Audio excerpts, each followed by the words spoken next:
سب سے پہلے قربانی کے لیے کون سا جانور چاہیے؟ قرآن مجید سورۃ الحج آیت نمبر 34 وَلِكُلِّ أُمَّةٍ جَعَلْنَا مَنسَكًا لِيَذْكُرُوا اسْمَ اللَّهِ عَلَى مَا رَزَقَهُم مِّن بَهِيمَةِ الْأَنْعَامِ۔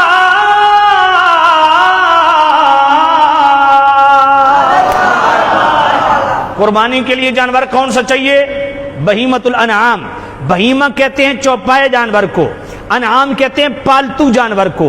تو قربانی کے جانور کے لیے دو شرطیں، صرف چوپایا نہ ہو، پالتو بھی ہو۔ کیوں؟ دیکھیں نا، ہرن کی قربانی جائز ہے، ماسخورا، بارہ سنگا، کیوں حلال نہیں ہے؟ جب حلال ہے تو قربانی کیوں نہیں؟ وہ اس کی بنا وحشی ہے، کوئی گھر میں بھی ہرن پالے تب بھی اس کی قربانی نہیں ہوگی، کیونکہ وہ وحشی کے حکم میں ہے۔ اور گائے اور بیل، اونٹ، یہ جنگل میں وحشی بن جائیں تو ان کی قربانی جائز ہے؟ جائز ہے، کیونکہ ان کی بنا پالتو ہے۔ کہتے ہیں اچھا بہیمۃ الانعام میں گھوڑا تو ہے نا، تو گھوڑے کی قربانی کیوں نہیں کرتے؟ میں نے کہا اس لیے کہ اس کو نبی پاک نے منع فرما دیا۔ سنن نسائی، ابن ماجہ، سنن دارقطنی کی حدیث ہے، حضرت خالد بن ولید راوی ہیں، حضور نے فرمایا گھوڑا، پالتو گدھا اور خچر ان کو کھانے سے منع کر دیا۔ تو یہاں انحصار ہو گیا، معاملہ بند ہو گیا۔ اب ذرا بہیمۃ الانعام اس کو ذرا کھولتے ہیں سورۃ الانعام پڑھ کے۔ وَمِنَ الْأَنْعَامِ حُمُولَةً وَفَرْشًا كُلُوا مِنْ طَيِّبَاتِ مَا رَزَقْنَاكُمْ وَلَا تَتَّبِعُوا خُطُوَاتِ الشَّيْطَانِ إِنَّهُ لَكُمْ عَدُوٌّ مُّبِينٌ۔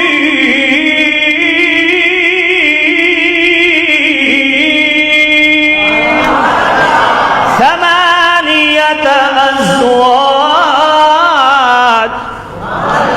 من الضأن اثنين ومن المعز اثنين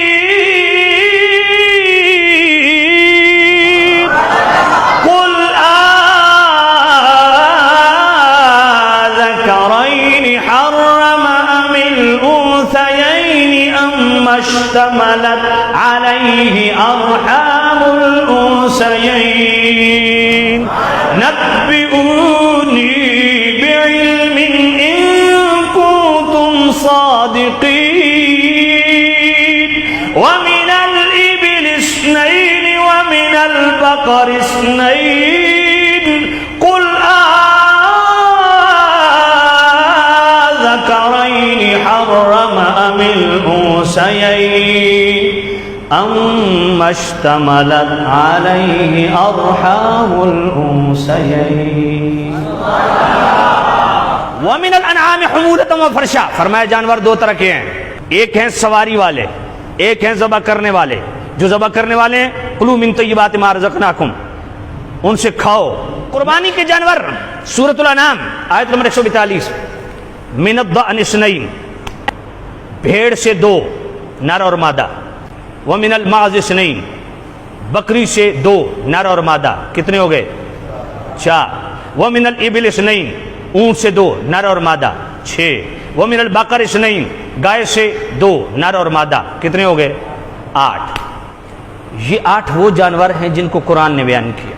جو کہتے ہیں کٹے کدھر سے آ گئے، بھینسے کدھر سے آ گئے، میں نے کہا تمہیں بتاتے ہیں، اور اہل حدیث زیادہ اس پہ اعتراض کرتے ہیں۔ سب سے پہلی تو بات یہ کیا بہیمۃ الانعام میں شامل ہیں کہ نہیں؟ تو شامل ہیں تو حلال ہیں۔ اگر بہیمۃ الانعام میں شامل ہوں تو حلال ہی نہ ہوں، اگر حلال ہیں تو قربانی بھی لگ سکتی ہے، لیکن اس کا قرآن میں ذکر نہیں، بات ٹھیک ہے، لیکن اس کی قربانی لگ سکتی ہے۔ کیوں؟ اس لیے کہ کتاب الاجماع کے اندر امام ابو المنذر نے اس پہ اجماع نقل کیا ہے، وَأَجْمَعُوا عَلَىٰ أَنَّ الْحُكْمَ الْجَامُوسِ حُكْمُ الْبَقَرَةِ، فرمایا اس پہ اجماع ہے کہ جو حکم گائے کا ہے وہی حکم بھینسے کا ہے۔ جاموس کہتے ہیں بھینس کو، بقرہ کہتے ہیں بقرہ، اور نقطے والا جڑا بقرہ ہوتا ہے نا وہ کہتے ہیں گائے۔ تو جاموس جو ہے یعنی بھینس، کٹا، بھینسا، اس کا شمار کس میں ہوتا ہے؟ اہل لغت کا بھی اس میں اجماع ہے۔ المنجد پڑھ لیجئے، لسان العرب پڑھ لیجئے، حکم الجاموس حکم البقرہ۔ اہل لغت بھی اس پہ متفق ہیں کہ جو حکم گائے کا ہے وہی حکم بھینسے کا ہے۔ امام حسن بصری ان کا قول مصنف ابن ابی شیبہ کے اندر، حضرت عمر بن عبدالعزیز تابعی رسول ان کا قول کتاب الاموال کے اندر، حضرت سفیان ثوری رحمۃ اللہ علیہ کا قول مصنف عبدالرزاق کے اندر، دیگر اقوال وہ سب یہ کہتے ہیں حکم الجاموع سے حکم البقرہ، جو حکم گائے کا وہی حکم بھینسے کا۔ زکوٰۃ کا نصاب جو ہے اس میں کیا بھینس کی زکوٰۃ ہے کہ نہیں ہے؟ تو بھینس کی زکوٰۃ کا نصاب کیا ہے؟ جو زکوٰۃ کا نصاب گائے کا ہے وہی زکوٰۃ کا نصاب بھینسے کا ہے۔ چاروں امام اعظم حنیفہ، امام بن حنبل، امام شافعی، امام مالک اس بات پہ متفق ہیں کہ حکم الجاموع سے حکم البقرہ۔ اہل حدیث جو اس بات پہ چونکہ چنانچہ کے چکر میں پڑے ہوئے ہیں، لے دے کرتے ہیں، ان کو بھی گزارش کرتا ہوں کہ خدا کے لیے اپنے بابوں کو پڑھ لو۔ سب سے پہلے ابن تیمیہ جس کو یہ شیخ الاسلام کہتے ہیں، اس کا مجموع الفتاوی اٹھایا، اس نے بھی یہ بات لکھی۔ ثناء اللہ امرت سری اہل حدیث اس نے فتاوی ثنائیہ کے اندر لکھا۔ مفتی نذیر دہلوی اہل حدیث اس نے فتاوی نذیریہ کے اندر لکھا۔ مفتی عبدالستار اہل حدیث اس نے فتاوی ستاریہ کے اندر لکھا۔ ابو البرکات اہل حدیث اس نے فتاوی برکاتیہ کے اندر لکھا۔ مولوی علی محمد اس نے فتاوی اہل حدیث میں لکھا۔ ان کا مفتی زبیر علی زئی جو ان کے ہاں بڑا نامور محقق عالم گزرا، اس کا الحدیث ایک مجلہ، ایک رسالہ شمارہ حضروں سے نکلتا تھا، اس میں اس پہ انہوں نے پورا مضمون چھاپا، سب نے لکھا حکم الجاموع سے حکم البقرہ، کہ جو حکم گائے کا وہی حکم بھینس کا۔ اب کہتے ہیں نہیں حضور کے زمانے میں نہیں ہوا۔ بھائی حضور کے زمانے میں تو عرب میں بھینس تھی ہی نہیں، عربوں میں آج بھی بھینس نہیں ہے۔ اچھا میں ایک بات پوچھتا ہوں، آج آپ زکوٰۃ دیتے ہیں؟ کہا جی دیتے ہیں۔ میں نے کہا کس سے؟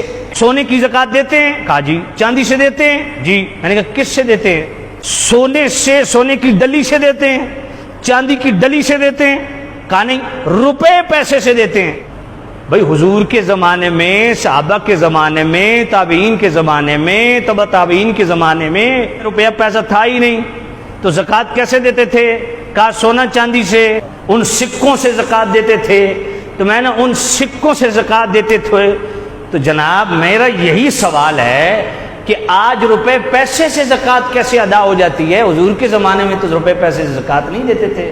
تو کیا کہو گے اس زمانے میں نہیں تھے؟ تو بھائی میرے وہاں اس دور میں بھینسا نہیں تھا، عربوں میں حجاز مقدس میں نہیں تھا، اس لیے گائے کی، اونٹنی کی، بکری بکرے کی، مینڈے کی حضور نے قربانی کی، لیکن بھینس اس وقت تھا نہیں، اس لیے بھینس کی قربانی بھی نہیں تھی۔ جس طرح اس وقت لوگ جناب زکوٰۃ دیتے تھے سونا چاندی سے دیتے تھے، اس وقت روپیہ پیسہ نہیں تھا، تو آج روپیہ پیسہ ہے تو جناب زکوٰۃ ادا ہو رہی ہے سونا چاندی کی، کہ جناب بھینسے کی قربانی بالکل ہوتی ہے۔